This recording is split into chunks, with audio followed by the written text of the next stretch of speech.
गोपियां बोली कि जब आप प्रेम जानते नहीं, प्रेम करते नहीं, तो आप हमें क्या समझाओगे?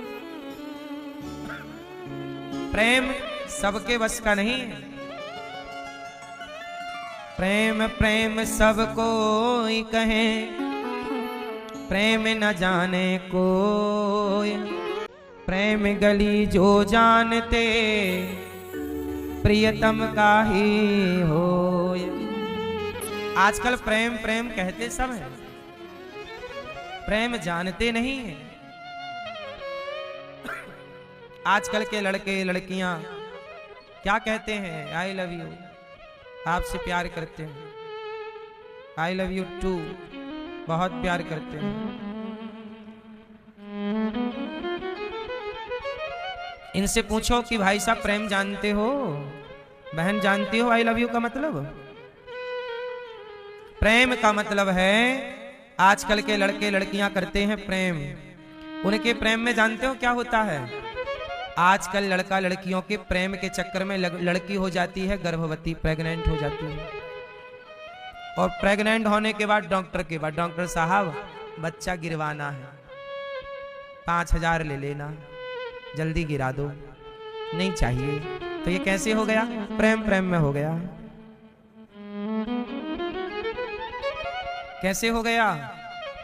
वो वैलेंटाइन डे मना रहे थे,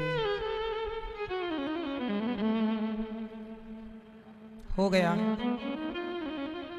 अब मुझे आप लोग बताओ कि प्रेम में एक लड़की प्रेग्नेंट हो गई, और प्रेग्नेंट होने के, गर्भवती होने के बाद डॉक्टर के पास गई, बच्चे को गिरवा दिया।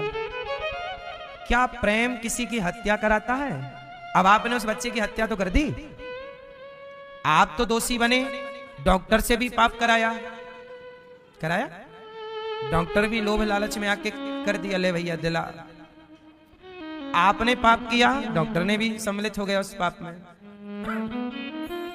अब बताओ, क्या प्रेम की परिभाषा आप लोगों के हिसाब से यही है कि हत्या करो प्रेम में? उस निर्दोष बालक की हत्या हुई कि नहीं? बोलो, भ्रूण हत्या हुई कि नहीं? बताओ, क्या ये प्रेम है? बोलो मेरी मां,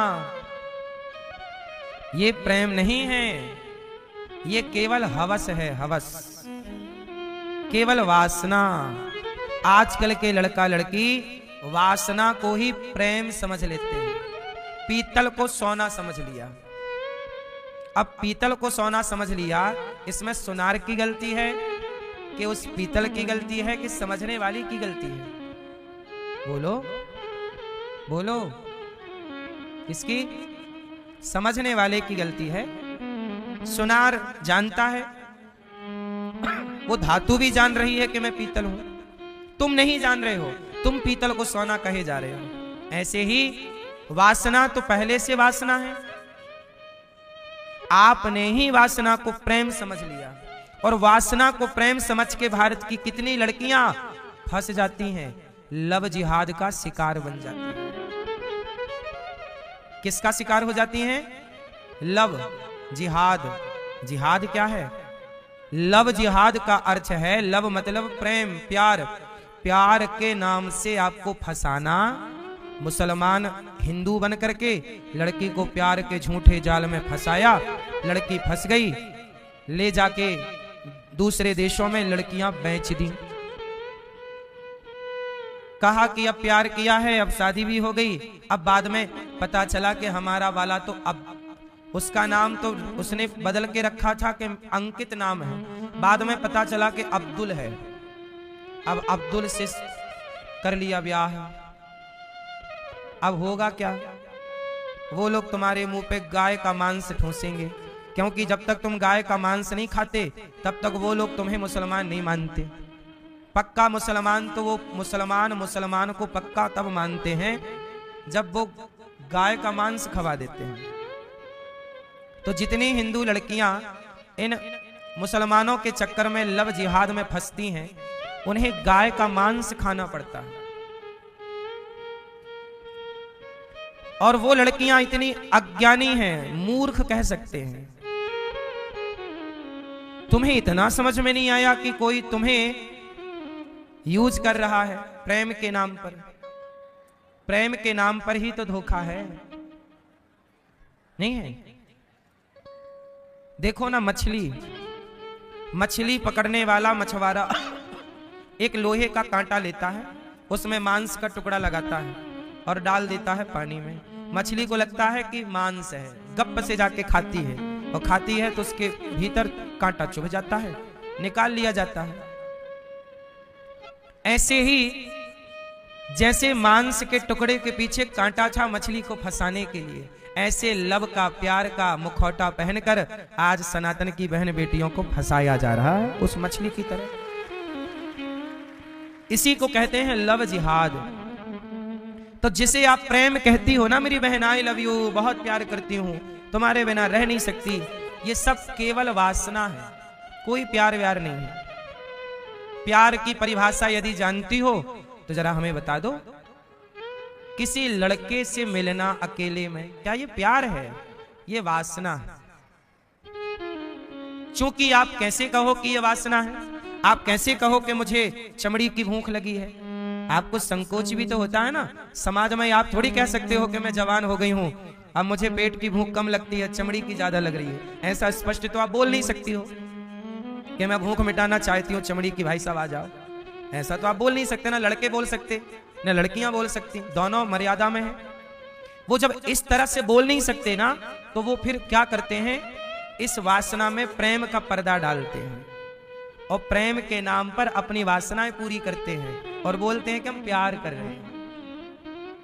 बोलो हाँ, सच्चाई यही है कि नहीं? इसलिए कोई प्यार व्यार नहीं होता। मैं हमेशा कहता हूं बहनों से, कोई तुमसे प्यार क्यों करेगा? कोई आपसे प्यार क्यों करेगा? आप यदि सुंदर हैं तो आपको आई लव यू कहने वाले हजार हैं, आप कम सुंदर हैं तो आपको आई लव यू कहने वाले कम हैं, आप बिल्कुल भी सुंदर नहीं हैं तो आपको आई लव यू कहने वाला कोई नहीं है। तो आई लव यू आपके लिए नहीं होता, आपकी चमड़ी के लिए होता है, आपके स्टेटस के लिए आई लव यू होता है। आप बड़े पद में, बड़े कद में, बड़े पैसे वाले हैं तो आई लव यू ज्यादा है। आपके पास, आप सफल हैं, संपन्न हैं, आई लव यू बहुत आएंगे। आप बिल्कुल दो कौड़ी के निकम्मे हैं। आज देखो ना, 40-40 साल के लड़के हो गए, शादियां नहीं हो रही हैं, उन्हें तो कोई आई लव यू नहीं बोल रहा है, क्योंकि वो निकम्मे हैं। कुछ काम यदि करते भी हैं, कई बार नहीं हो रही है। यदि आपका स्टेटस अच्छा है, काम धाम में लगे हो, 4 पैसे कमाते हो, आपको आई लव यू मिलेंगे, और आप कुछ नहीं करते, कौन आई लव यू कह रहा है आज के जमाने में? इसका मतलब आई लव यू आपके लिए नहीं है, आपके स्टेटस के लिए आई लव यू है। आपके बैकग्राउंड जो दिख रहा है उसका आई लव यू होता है साहब। आप बड़े बाप के बेटे हैं, आपके पास पैसा है, रुतबा है, तो फिर आई लव यू है। लड़कियों के पास सुंदरता है, आई लव यू है। वरना गांव में मजदूरी कर रही है कि लड़की बिल्कुल काली है, उसे कोई आई लव यू नहीं कह रहा है। बोलो, गांव में कितनी बहन बेटियां मजदूरी का काम करती हैं, कोई आई लव यू नहीं कहता, क्योंकि आई लव यू भी उस मछुआरे के जाल की तरह है। जैसे मछुआरा मछली पकड़ने के लिए जाल डालता है, ऐसे आज के कुछ वासना से भरे लोग केवल झूठे प्रेम के नाम पर ये प्रेम का जाल डाल के कुछ लड़कियों को फंसा करके उनकी जिंदगी तबाह करना चाहते हैं, उन्हें बाजार में ले जाके बेच देना चाहते हैं। इस आई लव यू, इस धरती का सबसे धोखेबाज सेंटेंस कोई है तो आई लव यू है। धोखेबाज वाक्य, हाँ या ना? सबको धोखा देने के लिए आई लव यू का प्रयोग होता है और लोग बड़े इंप्रेस होते हैं, आई लव यू कह दिया, वाह वाह वाह। इसलिए प्रेम क्या है ये जान लेना बहुत आवश्यक है। तो स्कूल कॉलेज में लड़का लड़की जो करते हैं वो प्रेम नहीं है, वो क्या है? जोर से, वासना है। वो एक उम्र का अटैचमेंट है, वो अटैचमेंट जो अज्ञानवश पैदा होता है। 16 साल 17 साल के बाद ये अटैचमेंट शरीर में, ये हार्मोन्स पैदा होने लग जाते हैं,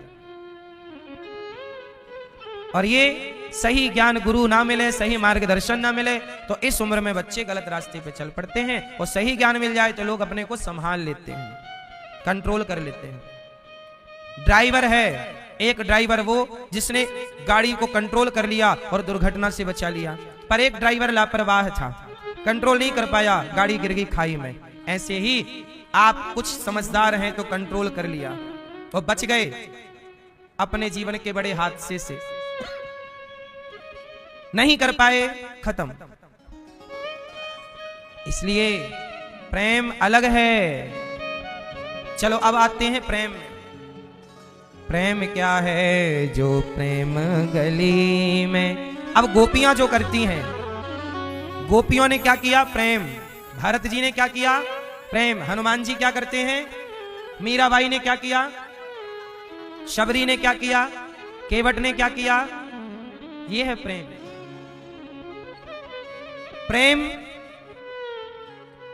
किससे हुआ? यदि आपका प्रेम संसार से है तो संसार से प्रेम कब तक रहेगा? पत्नी से प्रेम है, पति से प्रेम है तो पत्नी एक दिन चली जाएगी, पति एक दिन चला जाएगा। तो जब पत्नी पति चला जाएगा तो उस प्रेम का क्या होगा? व्यक्ति के जाने के बाद प्रेम जाएगा कि रहेगा? आप कहते हो हमारी पत्नी चली गई पर हम उससे अभी भी प्रेम करते हैं।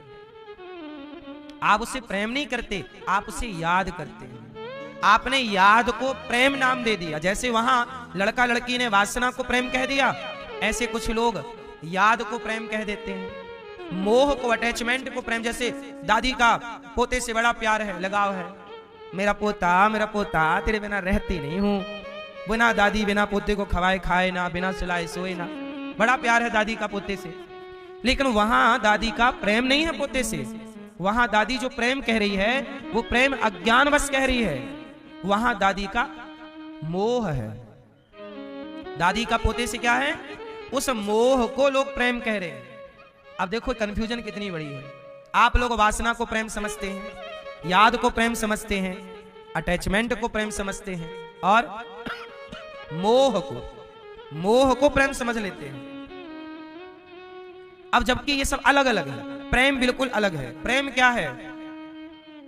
प्रेम गोपियां करती हैं प्रेम। रोटी बना रही हैं और रोटी में जरा बनाते बनाते जल गई, जरा सी काला रोटी में चिट्टा पड़ गया, चिट्टी, वो उस कालेपन में कृष्ण का दर्शन होने लग जाता है। दाल में जीरा डाला, काला पड़ गया, काले जीरा में कृष्ण का दर्शन।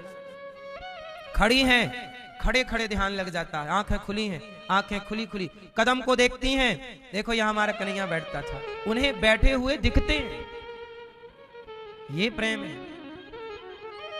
संसार से प्रेम करके कुछ ना पाओगे, भगवान से प्रेम करो। प्रेम के योग्य कौन है? राम ही केवल प्रेम प्यारा। आज भी आपका मित्र, आपका दोस्त है, कई बार आप लोग ना अपने दोस्त के साथ, अपनों के साथ वहां बैठा करते थे। अब आपका दोस्त किसी कारणवश भगवान के घर गया, जब भी आप वो जगह देखोगे ना तो आपको उस जगह में आपका दोस्त आपको नजर आएगा कि यहां हम दोनों बैठते थे। या आपका पिता नजर आएगा कि हमारे पिताजी यहां बैठते थे। हमारी माँ, जब माँ की कोई साड़ी देखोगे ना तो माँ की साड़ी में आपको माँ नजर आने लग जाएगी। ये बात अच्छी है कि नजर आ रही है, लेकिन मुझे एक बात बताओ कि माँ की साड़ी में माँ का नजर आना, पिता के कपड़ों में पिता का नजर आना, इससे होगा क्या? माँ बाप को व्यक्ति जो चला गया उसे याद करके पाओगे क्या? ये यादें हैं, आती हैं यादें, बात सही है, लेकिन मैं आपसे इतना पूछना चाहता हूं कि इन यादों से आपका क्या भला होगा? इतनी ही याद यदि भगवान की आ जाए तो वो याद ही प्रेम हो जाएगा। जगत में जो है वो याद रह जाएगी, याद याद याद बस याद रह जाती है, लेकिन वही याद ईश्वर से जुड़ गई तो प्रेम हो जाती है। देखो ना, पानी पानी होता है भाई, पानी देना, लेकिन वही पानी से आपने शालिग्राम जी को स्नान करा दिया, लड्डू गोपाल जी को नहला दिया, अब वो पानी पानी नहीं रहा, क्या बन गया? चरणामृत बन गया। नारियल दे दो भाई साहब, नारियल है, लेकिन जब भगवान को अर्पण कर दिया अब वो नारियल नहीं रहा, अब वो प्रसाद हो गया। किससे कनेक्ट हो गया? भगवान से जुड़ जाने के बाद हर चीज पवित्र हो जाती है। इसलिए याद यदि जगत की है तो जितनी याद जगत की, उस याद को बदल दो जगन्नाथ की याद में, वही याद प्रेम हो जाएगा, उसी से आपका कल्याण हो जाएगा। और जगत को याद, अब माँ याद कर रही है मेरा बेटा मेरा बेटा बेटा, किसी कारणवश किसी माँ का बेटा भगवत धाम चला गया, अब वो माँ रो रही है, 2 साल से रो रही है, रो रही है, रो रही है, रो रही है, रोए जा रही है, आंखों के आंसू नहीं सूखे, बेचारी अंधी हो गई, रो रो के आंखें फोड़ ली। इतना रोई मेरी माँ बेटे के लिए, क्या पाई तुम? इतना ही यदि भगवान के लिए रोती तो जगत के पालनहार को प्राप्त कर लेती तुम इतने ही वर्षों में, इतने कम टाइम पर। जगत कुछ ना देगा, जगत की याद से कुछ ना मिलेगा, पर वह याद जगत की जगन्नाथ से जुड़ गई तो वही याद प्रेम हो जाएगी। वो प्रेम भगवान के द्वारा, भगवान के साथ किया गया हर कार्य प्रेम है। समझ में आई? भगवान को तुलसी चढ़ाना प्रेम है, भगवान की ओर देखना प्रेम है, भगवान को टुकुर टुकुर देखना, बार बार दर्शन करना, भगवान की याद बनाए रखना, भगवान का नाम जपना, भगवान की कथा सुनना, ये सब कुछ प्रेम है। भोग लगाना सब प्रेम है। प्रेम होगा तब तो आदमी भोग लगाएगा, प्रेम होगा तब तो मंदिर जाएगा, प्रेम है तब तो आप 20-50 रुपया की माला खरीद के भगवान को चढ़ाते हो, प्रेम है तो आप बार बार वृंदावन आते हो, प्रेम है तो आप भगवान की याद में कभी कभी रोते भी हो। ये सब कुछ प्रेम है। भगवान के साथ किया गया हर व्यवहार, हर कार्य प्रेम है। और यही काम जगत के लिए करो। संसार के लोगों से बार बार मिलो, बार बार बात करो, ठीक है, लेकिन क्या है हम ये नहीं कहते कि संसार के लोगों से मिलना नहीं चाहिए, परिवार चलाओ, जिंदगी बिंदास जियो, पर संसार में आपका केवल व्यवहार हो, क्या हो जगत के लिए। अच्छा ये बताओ, आप किससे प्रेम करते हो? आप बैठे बैठे हैं, माँ से प्रेम आप किससे करते हो? हैं पिता से। आप किससे प्रेम करते हो? माँ से। आप किससे प्रेम करती हो मैया? हैं भगवान से। हैं आप किससे प्रेम करती हो मैया? किससे? पोते से। आप किससे प्रेम करती हो मैया? आप बताओ। हैं ये मैया भगवान सही बता रही हो, झूठ बोलना पाप है, नदी किनारे सांप है।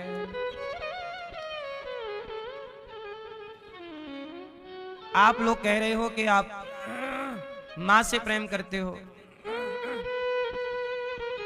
माँ अपनी सारी जमीन जायदाद अपनी बेटी को दे दे, फिर देखो बेटा कितना प्यार करता है।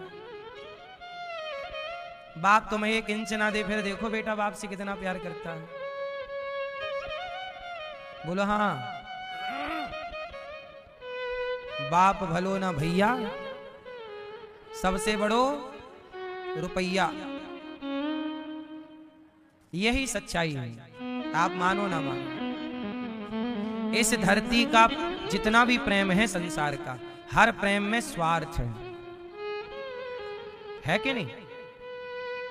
बिना स्वार्थ का एक प्रेम जरा बताओ मुझे, आप बताओ।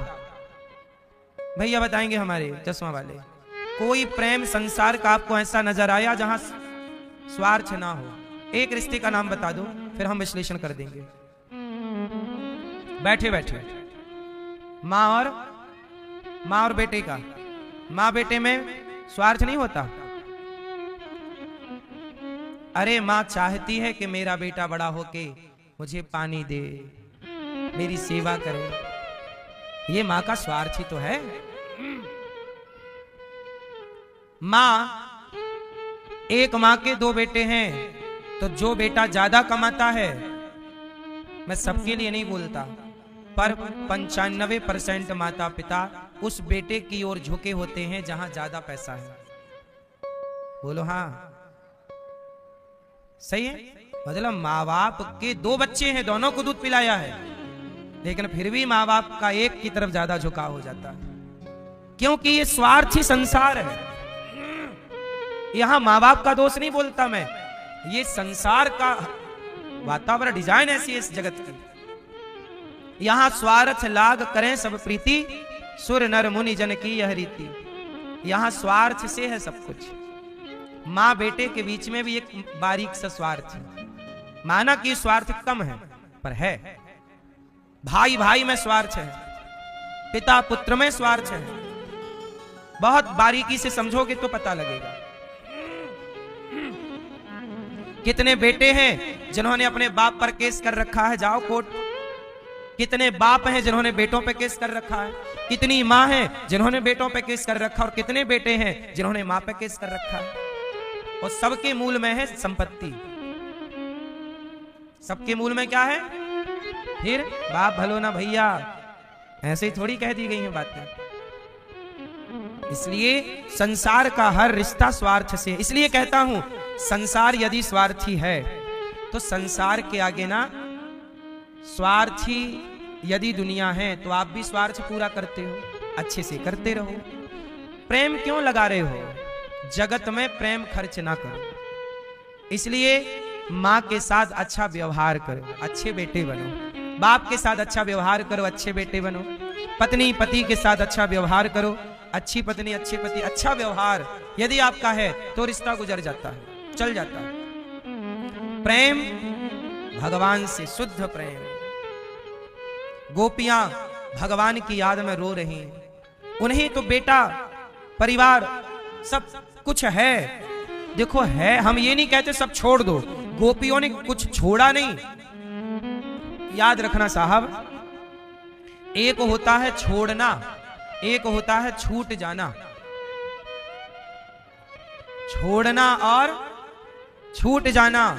आम का फल, आम कच्चा होता है तो पेड़ को पकड़ के रखता है, और वही आम जब पक जाता है तो पेड़ से छुड़ाना नहीं पड़ता, अपने आप छूट जाता है। आपकी भक्ति कच्ची है, इसलिए जगत को आपने पकड़ रखा है। जब भक्ति पक जाएगी तो जगत छोड़ना नहीं पड़ता, अपने आप सब छूटता चला जाता है। गोपियों ने छोड़ा नहीं है, गोपियों ने छोड़ा नहीं है, सब छूट गया।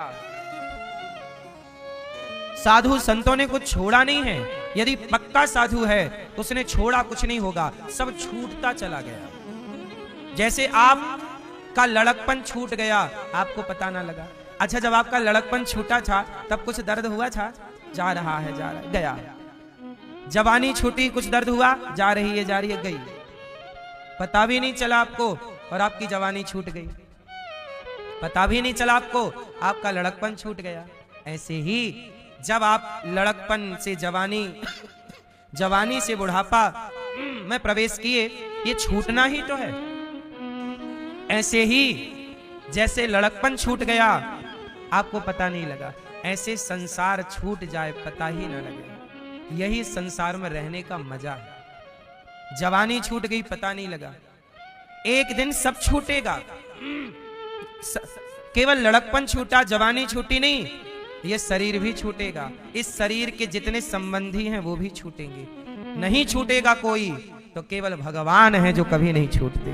आप लड़कपन में थे तो भी भगवान आपके थे, जवानी में थे तो भी भगवान आपके हैं, बुढ़ापे में हो तो भी भगवान आपके हैं। और लड़कपन, जवानी, बुढ़ापा जब नहीं था, जब पेट में थे माँ के, तब भी आपके रक्षक भगवान थे। और पेट में आए माँ के, उसके पहले कहाँ थे भैया आप बताओ? जब आप अपनी माँ के पेट में आए उसके पहले आप कहाँ थे? नहीं मालूम? भले मालूम ना हो पर कहीं तो थे। थे नहीं तो आए कहां से? भाई वृंदावन आए तो कहीं थे तब ना वहां से यहां आ गए। कहीं होते ही नहीं तो यहां कैसे आते? यहां आने के लिए भी तो कहीं होना आवश्यक है। तो आप माँ के पेट में आए तो कहीं थे। तो याद रखना, माँ के पेट में जब आप आए तब आप कहीं थे। उस समय आपका संबंध इन लोगों से नहीं था, लेकिन उस समय भी आपका संबंध भगवान से था। तो भगवान का संबंध तो हमारा तब से है जब हम माँ के पेट में नहीं आए थे, तब भी उस ईश्वर से संबंध था। और जब हम ये सब छोड़कर विदा होंगे तब भी हमारा साथी भगवान रहेंगे। इसलिए प्रेम के योग्य परमेश्वर हैं। ये जगत व्यवहार के योग्य है। अच्छा व्यवहार करो। समझ में आ रहा कुछ कि नहीं? नहीं आ रहा? कई बार आप ये बात गोपियों से सीखो। गोपियां कह रही हैं, सखी आज तुमने सपना देखा? हाँ हाँ देखा। क्या देखा? आज सपने में कन्हैया आए, आज उन्होंने बहुत बातें की। एक ने कहा, दूसरी ने कहा आज मेरे भी आए सपने में। तीसरी ने कहा आज मेरी मटकी से मक्खन खा रहे थे। चौथी ने कहा आज मेरा हाथ पकड़ के मेरे संग नाच रहे थे। एक ने कहा आज मैंने गोवर्धन उठाते देखा। किसी ने कुछ कहा, किसी ने कुछ कहा, सबने अपना अपना सपना सुनाया। राधा रानी से कहा, सखी तुम बताओ तुमने क्या देखा सपने में? राधा रानी बोली, सपने में क्या सखी, मेरे तो सामने बैठे हैं। सामने हैं? उद्धव जी बोले सामने हैं तो रो क्यों रही हो? तब राधा रानी ने कहा, जो प्रेम गली में आए नहीं, प्रियतम का ठिकाना क्या जाने। जो वेद पढ़े और भेद करे, मन में नहीं निर्मलता आए। कोई कितना भी चाहे ज्ञान कहे, भगवान को पाना क्या जाने। जो तुम्हारे ज्ञान से ना पाएंगे उद्धव, तुम ज्ञान का ये मुखौटा उतार दो। जिस दिल में न पैदा दर्द हुआ, वो पीर पराई क्या जाने।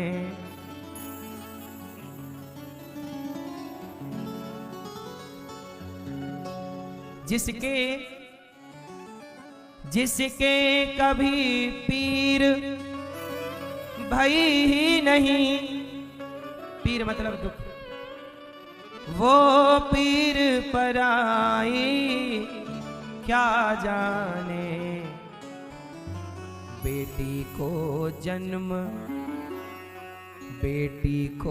जन्म दिया ही नहीं, वो बेटी की विदाई क्या जाने।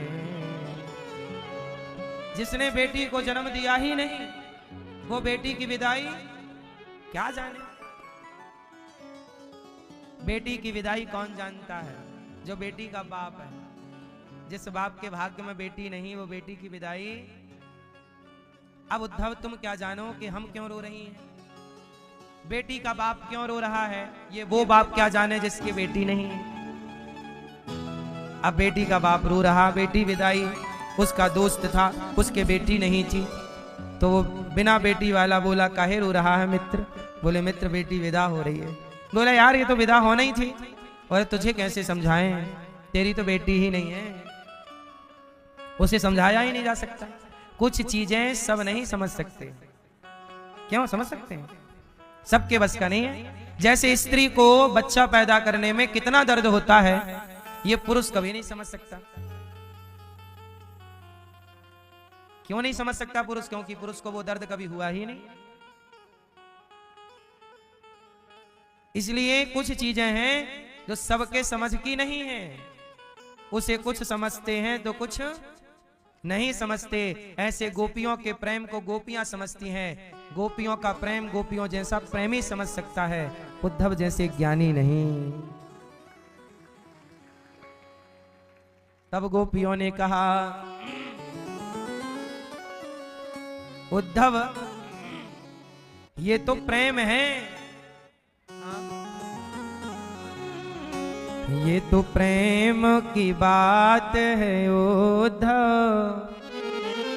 बंदगी तेरे बस की नहीं है, यहाँ सर दे के होते हैं सौदे। आस की इतनी सस्ती नहीं है। वो असल की मस्ती नहीं है। मस्ती तो भगवान का रंग एक बार लग जाए वो है। सांप एक बार डस ले तो उसका जहर पूरे शरीर में फैल जाता है। ऐसे कन्हैया जिसे एक बार देख लें, स्वीकार कर लें, तो वो कन्हैया का प्रेम का जहर ऐसा फैलेगा कि कोई डॉक्टर उसे ठीक थोड़ी कर सकता है। बस यही है प्रेम। जिनकी नजरों में है श्याम प्यारे, इसलिए नजरों में कौन हो? भगवान श्याम प्यारे। गोपियों की नजरों में वही है, तो रोटी देखती हैं तो रोटी में कृष्ण, बेटे को देखती हैं तो बेटे में कृष्ण, जहां देखती हैं वहीं कृष्ण। ये प्रेम है। हम जहां देखें बस वहां कृष्ण कृष्ण कृष्ण, उनके सिवा कुछ नहीं। इसलिए कहता हूं, जगत से प्रेम करोगे बड़े घाटे में रहोगे, जगन्नाथ से प्रेम करोगे बड़े फायदे में रहोगे। गोपियां बहुत फायदे में हैं, जगत के पालनहार से प्रेम करती हैं। इसलिए मेरी मां, आप लोग किससे प्रेम करेंगे? जगत से प्रेम करो, पर यह सोच के करना कि मिलेगा क्या।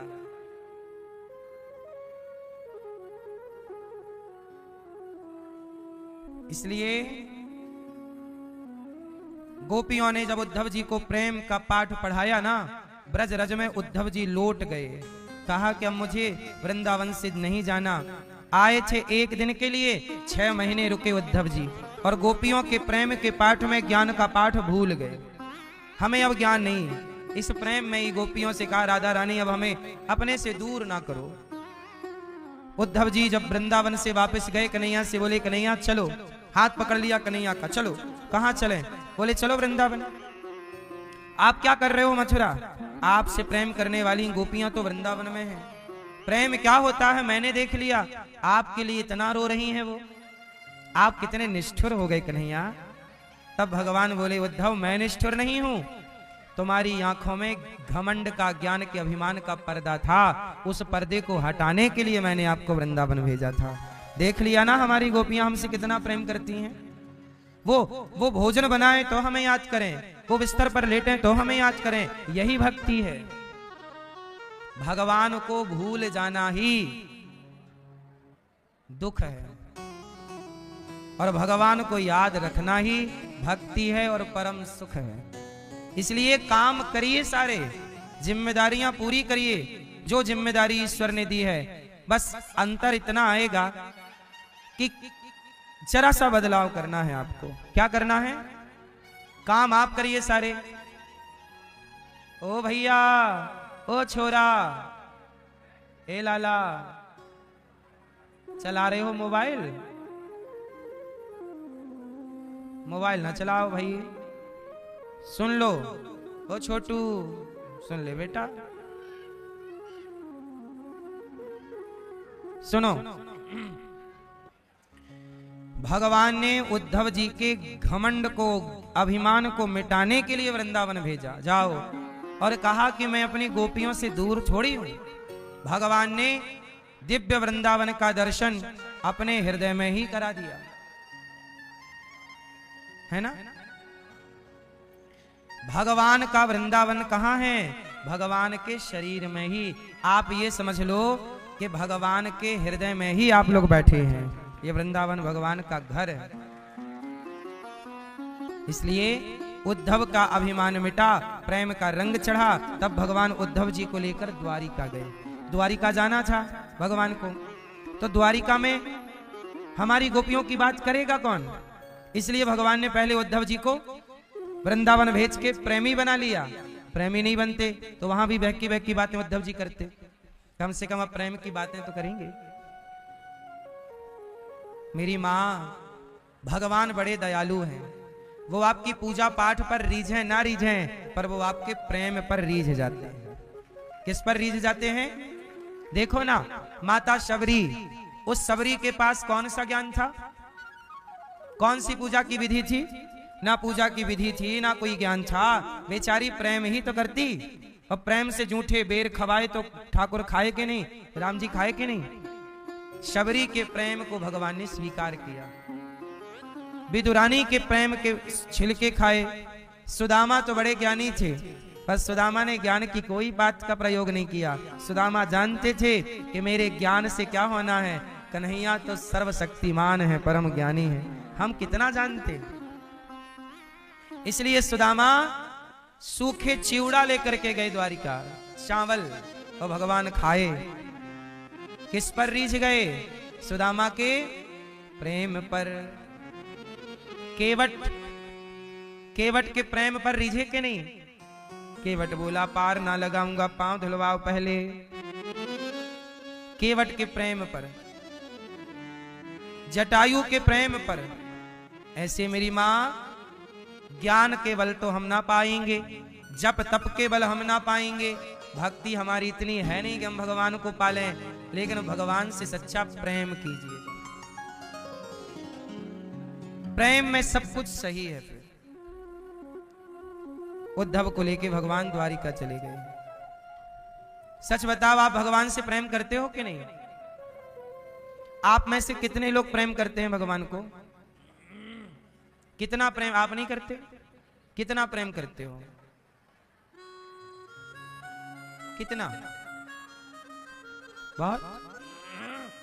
क्या प्रमाण है आपके पास कि आप भगवान से बहुत प्रेम करते हो? बताओ। बैठे बैठे बताओ कैसे? सही है। अच्छा ये बताओ,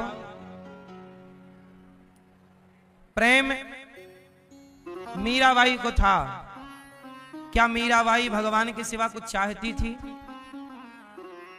नहीं। आज का व्यक्ति भगवान के सिवा बहुत कुछ चाहता है। आजकल का व्यक्ति, हम आपके लिए नहीं बोल रहे हैं, कुछ लोग ऐसे हैं जो भगवान को नहीं चाहते, भगवान से चाहते हैं। हे भगवान हमें ये दे दो, हे भगवान हम तुम्हारी पूजा करेंगे, हमें ये दे दो। भगवान से चाहना और भगवान को चाहना। सच बताओ, संसार में ज्यादा लोग कौन हैं? भगवान से चाहने वाले, है ना? इसलिए उनकी भक्ति सफल नहीं होती, क्योंकि स्वार्थ है। मीराबाई ने भगवान को प्यार किया तो क्या स्वार्थ था? बताओ, मीरा और कृष्ण के बीच में क्या स्वार्थ है? कोई स्वार्थ है? केवल पाना है। पति के भाव से भजती हूं, स्वार्थ कुछ नहीं है। स्वार्थ बस इतना है कि आप मिल जाओ। बीच में और क्या चाहती है मीरा? पद चाहती है कि प्रतिष्ठा चाहती है? उसके बेटा नहीं हुआ तो क्या मीराबाई बेटा चाहती है क्या? कुछ नहीं। आप लोग देखो, आपके और भगवान के बीच में कितना स्वार्थ के पर्दे हैं या नहीं? आप भगवान के मंदिर जाते हो, हे भगवान ये दे दो, हे भगवान वो मिल जाए। भगवान सोचते हैं ये मेरे लिए थोड़ी आया है, ये तो मेरे से मांगने आया है। आप लोग भी सारी जिंदगी मांगते हैं, फिर भी डिमांड खत्म नहीं होती। चलो एक बार मांग लिया, 2 बार मांग लिया, 4 बार मांगती, जब बाल पक गए फिर भी मांगे जा रहे। अब तो छोड़ दो ये सब धंधा, अब तो भगवान से निस्वार्थ जुड़ जाओ। क्यों सारी जिंदगी भिखमंगी बने रहोगे? भगवान, प्रहलाद जी ने भगवान से क्या, भगवान प्रहलाद जी ना छोटे बच्चे थे 5 साल के। प्रहलाद को जब भगवान नृसिंह मिल गए तो भगवान नृसिंह ने पूछा, प्रहलाद कुछ चाहिए? क्या चाहिए? बोल बेटा मांग। प्रहलाद जी ने कहा कि प्रभु मेरे अंदर आपसे कभी कुछ मांगने की इच्छा ही पैदा ना हो, ऐसा वरदान दे दो। कभी मैं आपसे कुछ मांगू ही क्यों मांगू? आप लोग बस, अब आप कहोगे महाराज जी भगवान से नहीं मांगे तो किससे मांगे? चलो 1 बार मांग लो, 2 बार मांग लो। हर चीज तो छोटी छोटी बात क्यों मांगना है? कुछ चीजें आप मेहनत करके पालो, अच्छे काम करके। सब चीज भगवान पर नहीं होती ना। अर्जुन ने, भगवान ने यही तो कहा तू लड़, तू कर्म तो कर, मैं हूं ना। वही तू कर्म करेगा तो भगवान देंगे। अब तू सोच के मैं कर्म ना करूं सब भगवान दे दें, नहीं होता ना। कुछ आपका कर्म है तो कुछ ईश्वर की कृपा है। जो कर्म करने वाला है कृपा भी उस पर होती है। बोलो हाँ। जंगल शेर का राजा है, तो शेर का राजा है तो क्या हिरन स्वयं शेर के पास आ जाता? शेर भैया तुम राजा हो, मैं आ गया, मुझे खा लो, गप कर लो, तुम राजा हो। शेर भले जंगल का राजा है, पर खाने के लिए उसे भी प्रयास करना पड़ता है। बोलो हाँ। राजा है इसका मतलब ये नहीं कि तुझे घर बैठे मिल जाएगा। बोलो हाँ। तो जंगल का राजा भी होगा, राजा भी होगा, उसे कर्म करना होगा तब वो राजा होगा। कर्म नहीं करे तो गीदड़ है। इसलिए तू कर्म कर, प्रयास कर। मैं हूं ना, तू करे ही ना, शेर दौड़े ही ना। आखिरी में शेर हमेशा भूख से ही मरता है। पता है आपको? शेर हमेशा मरता कैसे है? बूढ़ा हो जाता है, उसके दांत गिर जाते हैं। दांत गिर जाने से वो शिकार नहीं कर पाता, हिम्मत नहीं बची दौड़ने की। शेर जंगल का 99% यदि वो साथ में है, परिवार के झुंड में शेर, तब तो सुरक्षित है शेर भी। वरना शेर बूढ़ा हो जाने के बाद कुत्ते से भी बदतर हो जाता है। बोलो हाँ। उसको शिकार नहीं मिलता, भूखा मरता है वो। शिकार करने के लिए ताकत चाहिए ना, कोई थोड़ी तुम्हारे मुंह में घुस जाएगा। कहीं बासा वासा मिल गया, थोड़ा बहुत खाया, और दांत रहते नहीं तो चबता नहीं, उससे निकाल नहीं पाता हड्डी से वो मांस। अक्सर शेर भूखा मरता है। इसलिए मेरी माँ, जो आज का राजा है जंगल का, वही बुढ़ापे में भूख से मरता है। ये समय का परिवर्तन है, चक्र है। कभी आपकी सत्ता थी तो कभी आप आउट हैं, बाहर हैं। आप केवल देख सकते हैं, कुछ कर नहीं सकते। इसलिए आप पहले से ही भगवान की शरण में रहिए, भगवान के अधीन रहिए। आप ये मत कहिए कि मैं करता हूं। भगवान के आश्रित रहिए। भगवान सबके पालनहार है। भगवान सबके क्या हैं? पालनहार। यदि आप भगवान की शरण में हैं तो आप कभी दुखी ना रहेंगे। जब आप अपनी मां के पेट में थे तब भी उसने आपको भूखा मरने नहीं दिया, तो यहां आपको भूखा नहीं मरने देंगे। चिंता सबकी भगवान को है। बूढ़ा शेर भले हो जाए पर उसे भी भगवान कुछ ना कुछ देते ही रहते। भले बासा दे, पुराना मांस देते रहते। अजगर करे ना चाकरी, पंछी करे ना काम, दास मलूका कह गए सबके दाता, फिर भी प्रयास आप ना छोड़िएगा। भगवान उद्धव जी को लेके द्वारिका गए, भगवान का विवाह हुआ। भगवान से आप प्रेम करना, स्वार्थ ना हो, निस्वार्थ प्रेम हो। भगवान सब जानते हैं मेरे भक्त को क्या चाहिए। भगवान का विवाह रुक्मणी जी से हुआ, प्रद्युम्न हुए पुत्र, फिर अनिरुद्ध हुए, अनिरुद्ध का विवाह उषा से हुआ। भगवान कृष्ण के दूसरा विवाह हुआ जामवंत की बेटी से, तीसरा विवाह सत्यभामा से, चौथा यमुना जी से, पांचवा मित्रविंदा से, छठवां सत्या से, सातवां भद्रा से, आठवां लक्ष्मणा से। एक भौमासुर नाम का दुष्ट था, उसने 16,100 कन्याओं को जेल में बंद कर रखा था। उन कन्याओं ने जेल से ही भगवान को पत्र लिखा कि प्रभु हमें जरासंध नाम का, हमें भौमासुर नाम का एक दुष्ट ने बंदी बना रखा है, जैसे तैसे बचते बचाते आपको पत्र लिख रही हैं, हमारी रक्षा करो। तब भगवान ने सेना से आक्रमण किया और भौमासुर को युद्ध में पराजित किया। कन्याओं को कर दिया आजाद। देवियों आजाद हो। कितनी कन्याएं थी? 16,100 कन्याओं को कहा जाओ जाओ, अपने अपने घर जाओ।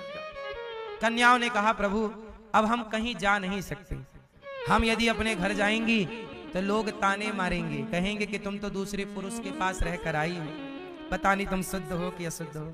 सीता मैया को जब नहीं छोड़ा बोलने से दुनिया ने, तो उन्होंने कहा कि हमें छोड़ देंगे, इसलिए अब हमें कोई स्वीकार नहीं करेगा। अब प्रभु आप भी हमें स्वीकार नहीं करेंगे तो हम कहां जाएंगे? तो जिन्हें कोई स्वीकार नहीं करता उन्हें भगवान स्वीकार करते हैं। और जिन कन्याओं को समाज में अपमान के साथ जिंदगी जीने पर वो मजबूर थीं, उन नारियों को सम्मान के साथ कृष्ण की पत्नी होने का गौरव मिला। इस सम्मान के साथ समाज में रहने का अधिकार दिया। आज एक स्त्री बिगड़ जाए, अर्थात बिगड़ नहीं जाए, वो किसी पराये पुरुष के पास पकड़ी जाए, भले वो साफ सुथरी हो, पर दुनिया तो उसे गलत ही कहेगी ना। तो जरा ये भौमासुर के कैद में रहने के बाद भला कौन उनसे विवाह करता, वो भी उस जमाने में?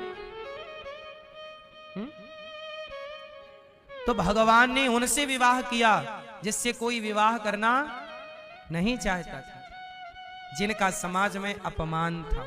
यदि उनसे कोई विवाह कर भी लेता तो सारी जिंदगी ताने मारता कि तुम तो पराये मर्द के पास थी, वो तो हमने कृपा की कि तुमसे विवाह कर लिया। सारी जिंदगी ताने मारते लोग। कुछ को स्वीकार शायद कुछ कर भी लेते, लेकिन अच्छे लोग तो स्वीकार ना करते। ऐसी नारियों को भगवान ने स्वीकार करके सम्मान दिया है समाज में जीने और रहने का। और ये 16,100 कन्याएं कौन है? 16,000 वेद के मंत्र हैं, 108 उपनिषद हैं। तो ये सब कुछ भगवान की पत्नियां हैं। टोटल पत्नियां हैं 16,108। ये भगवान कृष्ण की पत्नी है। पत्नी भगवान कृष्ण की इतनी क्यों है? क्योंकि आपको मैंने बताया कि भौमासुर।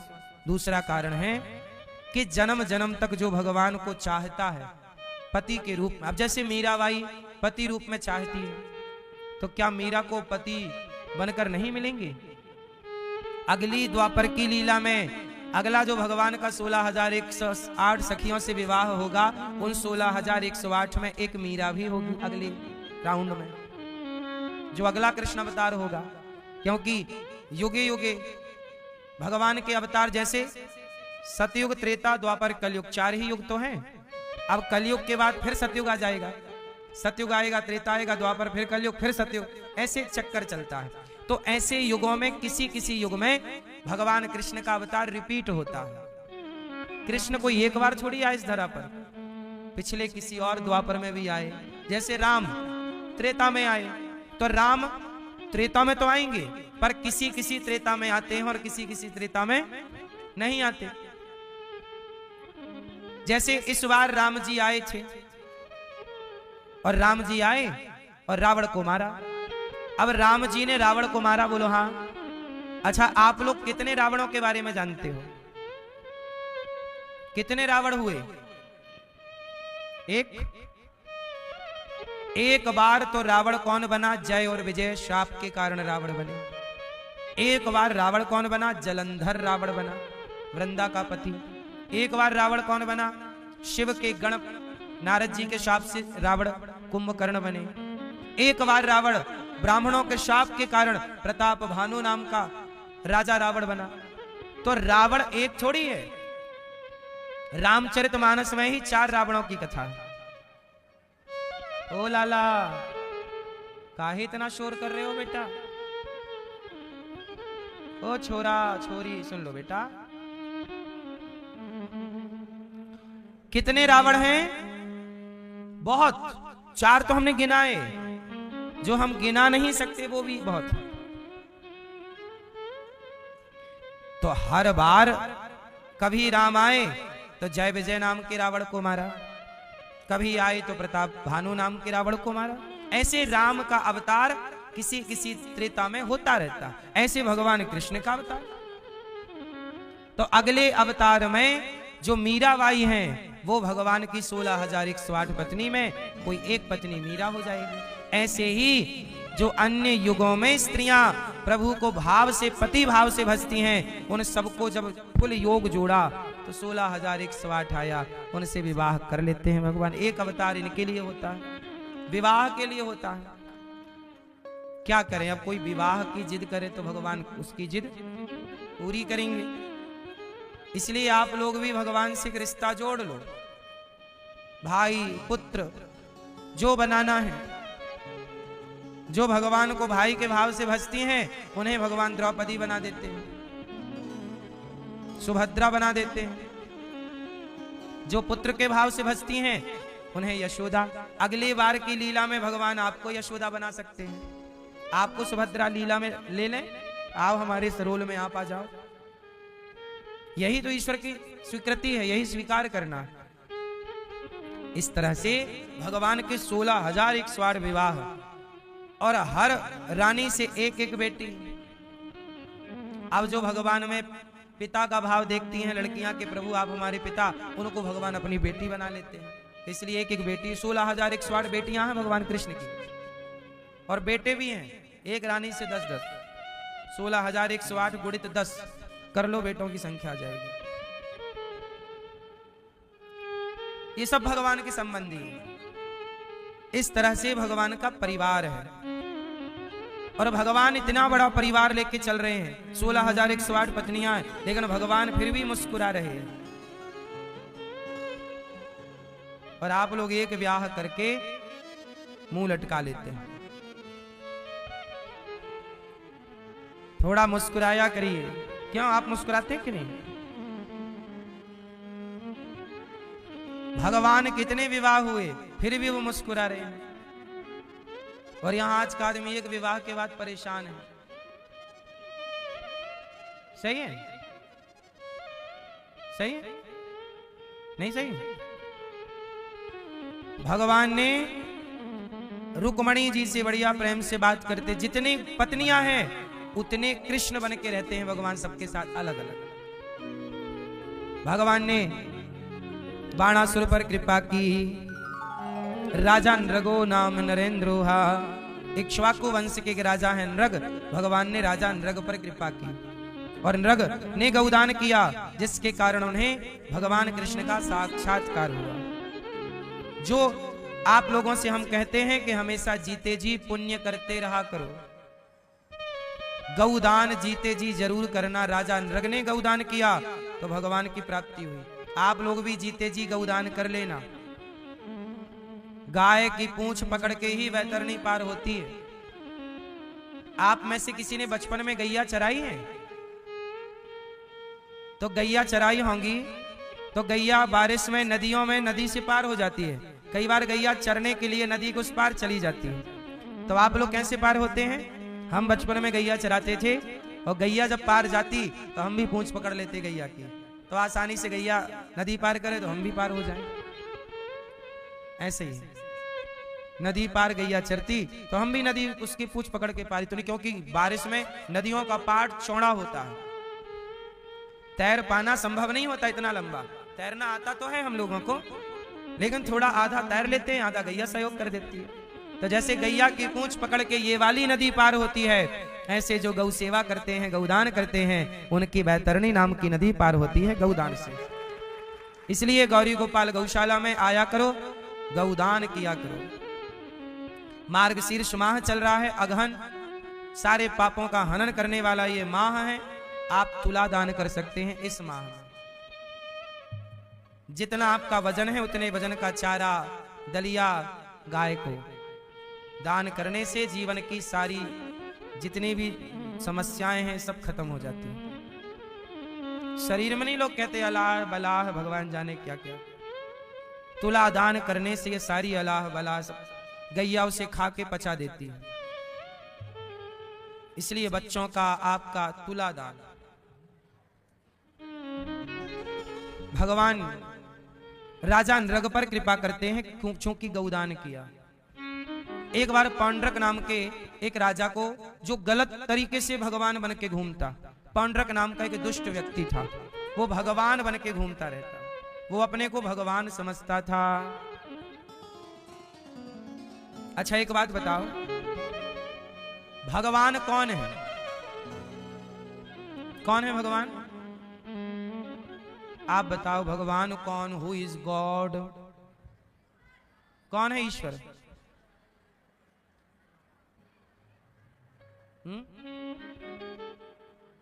भगवान कौन है जो रक्षा करते हैं? कौन रक्षा करता है आपकी? बताओ भगवान कौन है? चश्मा वाली मैया बोलो मेरी माँ, भगवान कौन है? आप बताओ भगवान कौन है? नहीं पता? बैठे बैठे तुम्हारी भावना ही तुम्हारी भगवान। भावना पड़ोसन का नाम है। कौन है भावना? आप कौन? आपकी भावना है कौन? किस तरफ रहती है? पड़ोस में? नहीं? शादी हो गई? हो गई? पत्नी को मत बता देना कि भावना है, मारेगी।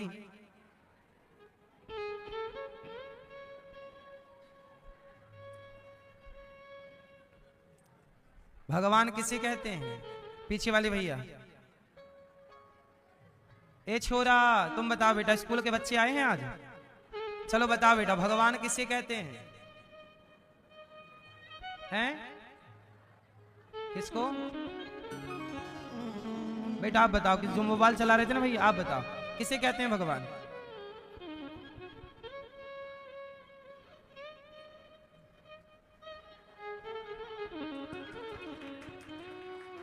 हैं? जो आपको शिक्षा दे वो आपके लिए भगवान। तो भगवान की परिभाषा आपने अपने हिसाब से बना ली, यही है सनातन। सब अपने अपने हिसाब से भगवान डिजाइन कर रहे हैं।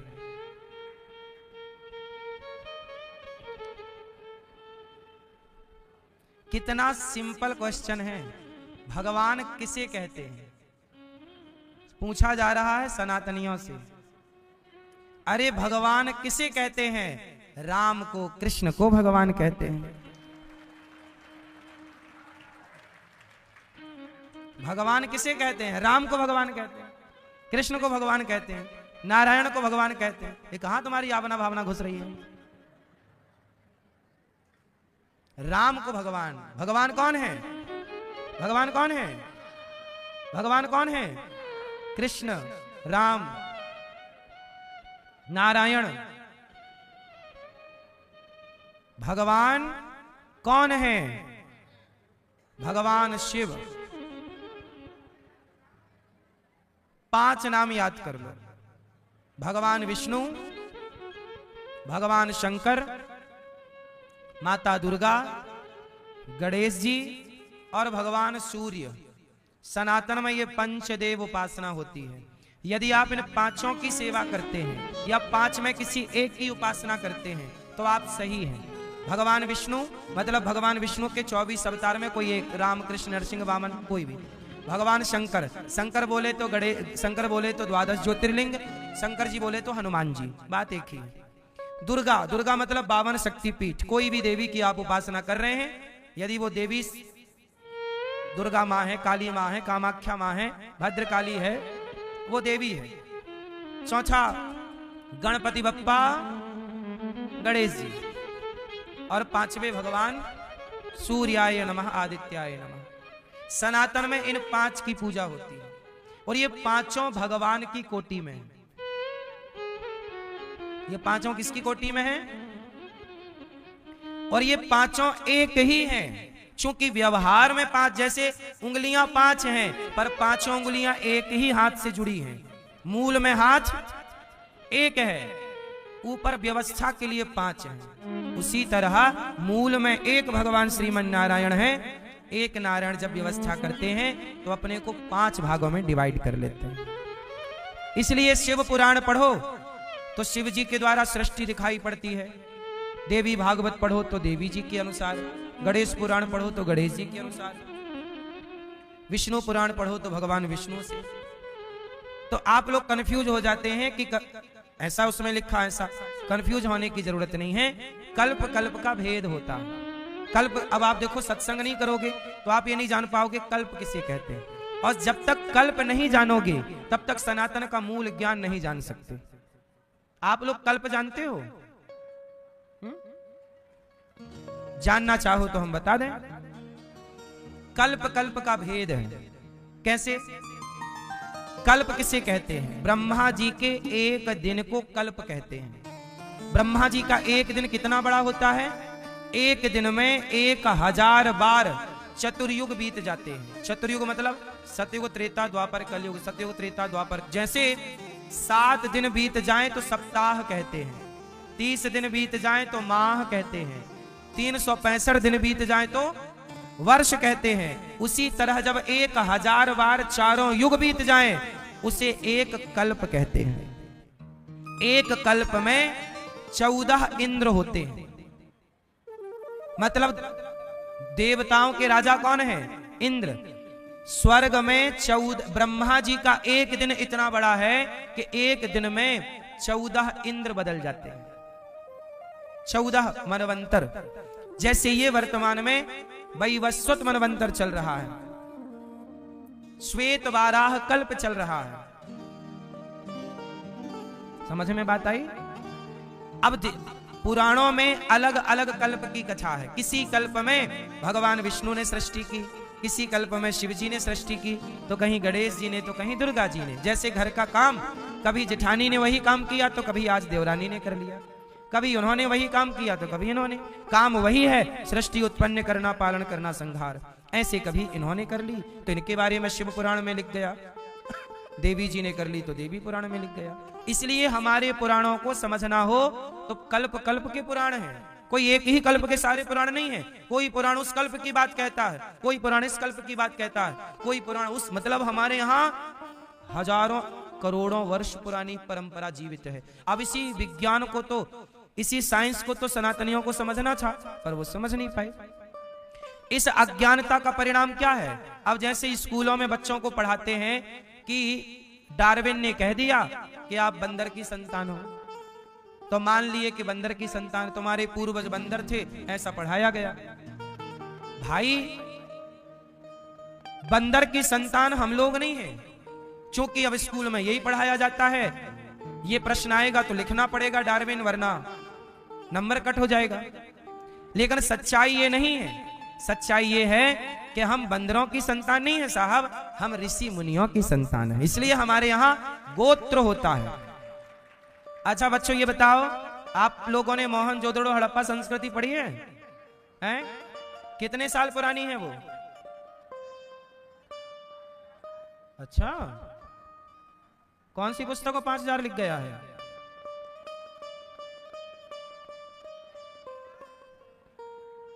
मोहनजोदड़ो हड़प्पा संस्कृति लगभग 2000 साल पुरानी है, लगभग।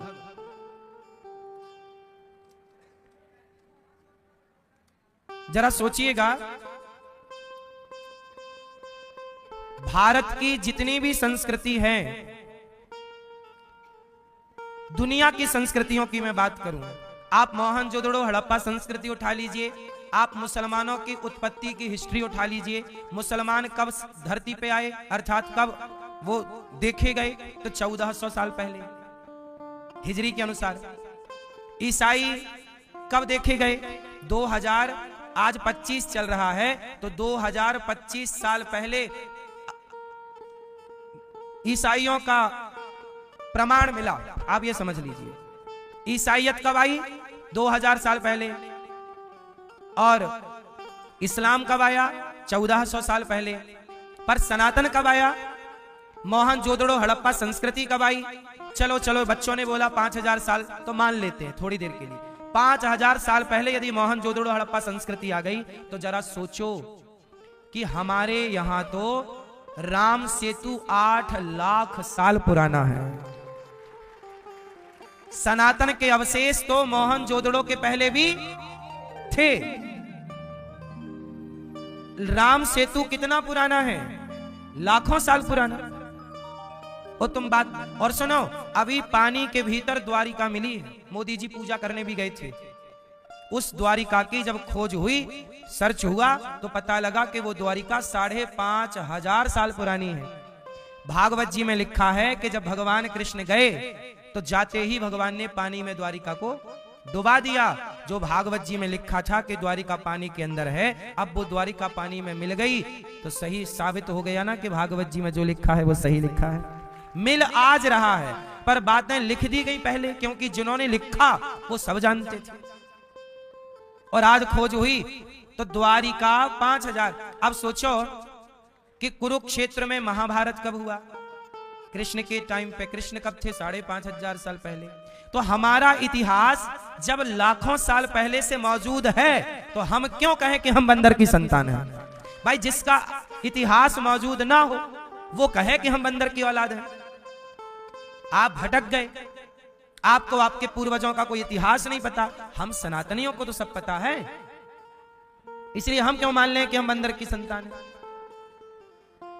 हमारे यहां तो जिस दिन सृष्टि हुई उस दिन का अवशेष और उस दिन का लिखित में वेदों और पुराणों में सब मौजूद है ना।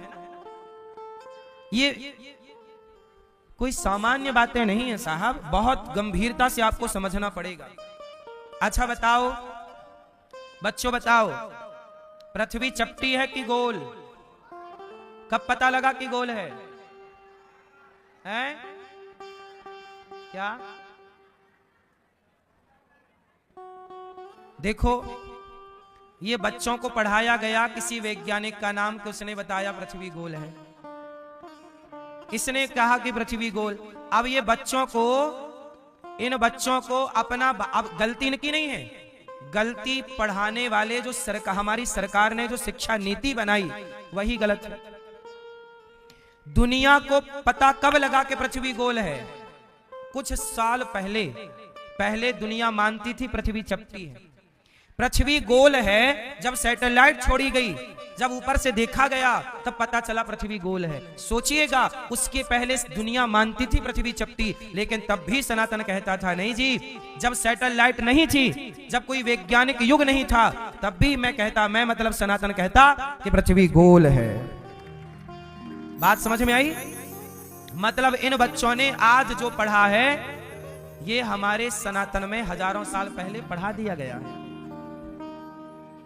बात समझ में आ रही है? गलती क्या है कि हमारी जो वर्तमान की शिक्षा प्रणाली है सरकार उसे ठीक कर ही नहीं रही है। अच्छा, एक बात बताओ बच्चों, बताओ बृहस्पति जी एक चक्कर कितने वर्षों में लगाते हैं? बृहस्पति जी का एक चक्कर कितने सालों में होता है? चलो ये अभी नहीं पढ़ाया होगा आपको, सुनो। बृहस्पति का एक चक्कर लगभग 12 वर्षों में होता है। और जब बृहस्पति ग्रह एक चक्कर लगाते हैं, ये विज्ञान को अब पता लगा कि बृहस्पति की साइकिल 12 साल की है। हमारे ऋषि मुनि हजारों साल पहले जान गए, और 12 साल में जब बृहस्पति की एक परिक्रमा पूरी होती है तब हमारे यहां एक कुंभ लग जाता है।